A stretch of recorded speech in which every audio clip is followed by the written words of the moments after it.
Caribbean leaders, your biggest challenge isn't the workload, it's navigating systems that were never designed to recognize your brilliance.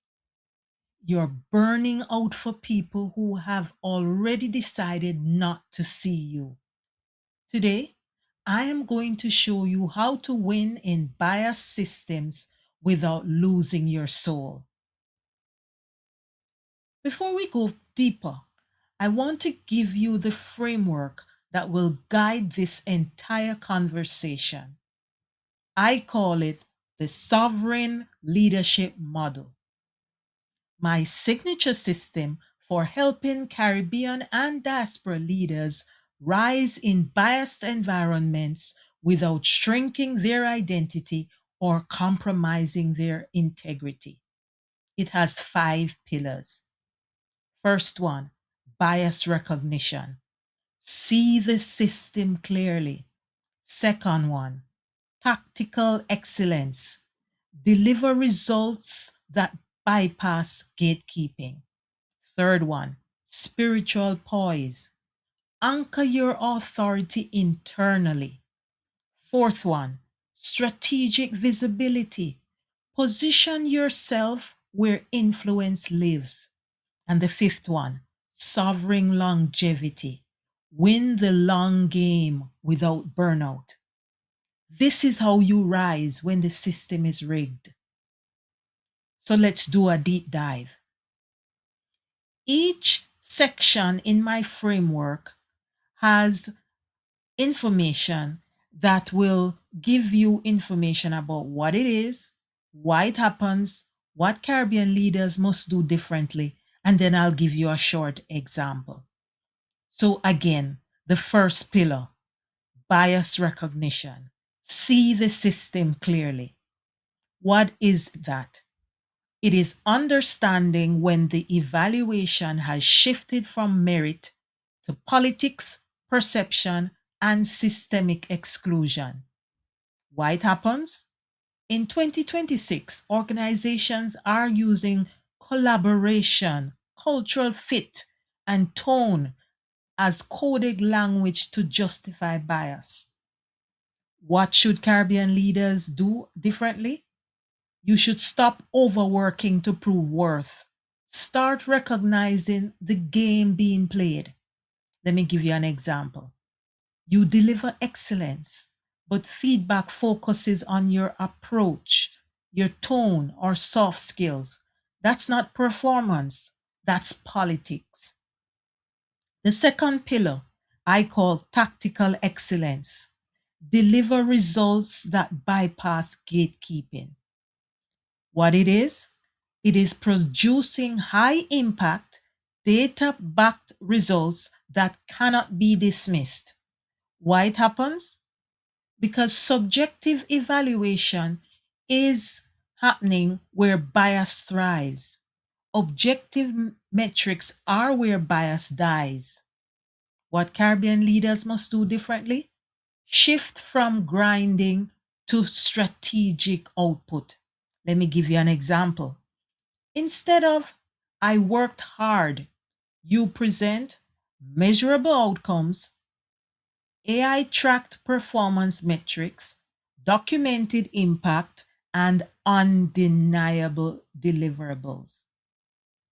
Gatekeepers can debate your tone, they cannot debate your results.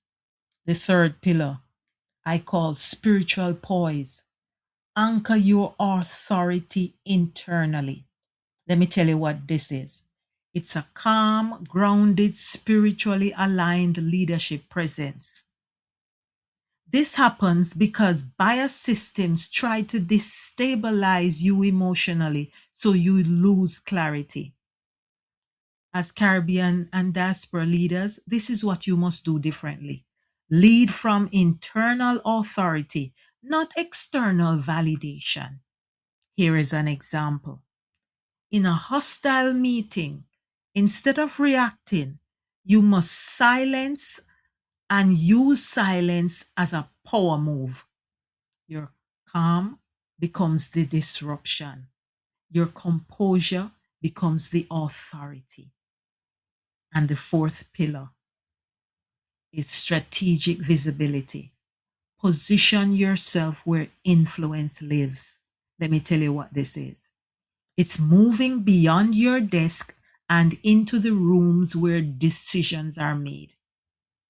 This happens because Caribbean leaders are conditioned to work hard quietly. But in countries like the US or Canada or even the United Kingdom, their systems is all about visibility being the currency. This is what you must do differently as a Caribbean or diaspora leader. Stop hiding behind competence. Start curating your influence. Here is an example. Shift from being the reliable worker to the recognized thought leader by sharing insights, joining strategic committees, building alliances with decision makers, and occupying influence nodes. You stop waiting to be discovered and start positioning yourself to be seen. And the fifth pillar is sovereign longevity. Let's win the long game without burnout. This is what it is.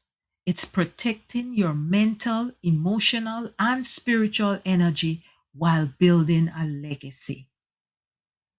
This is why it happens, because bias systems drain leaders who operate from survival instead of sovereignty. Caribbean leaders, diaspora leaders, you must now operate from confidence, not desperation. I'll give you an example. Implement boundaries, rest cycles, and spiritual grounding. Stop proving, start choosing. Stop chasing validation. Start operating from identity. This is the identity shift I want you to make. You are not fighting for a seat at the table. You are the table. You don't need to shrink to survive. You need to rise with strategy, clarity, and spiritual authority. You win not by becoming less Caribbean, but by becoming more sovereign. So here is how you can protect your soul in bias systems. First, detect emotionally from bias feedback. Let me say that again. Detach emotionally from bias feedback. Ground yourself before responding. Use silence as a strategic tool. The fourth one, document everything. And the fifth one, operate from purpose, not pressure. This is how you stay powerful in hostile environments.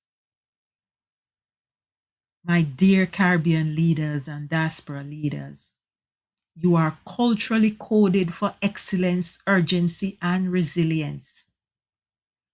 But other countries, their systems reward diplomacy, visibility, and political navigation. So when you understand this, you stop internalizing biases and you start outmaneuvering it. If you need clarity for a difficult person or a high stakes situation, book my free 15-minute leadership strategy call. I am waiting to help you.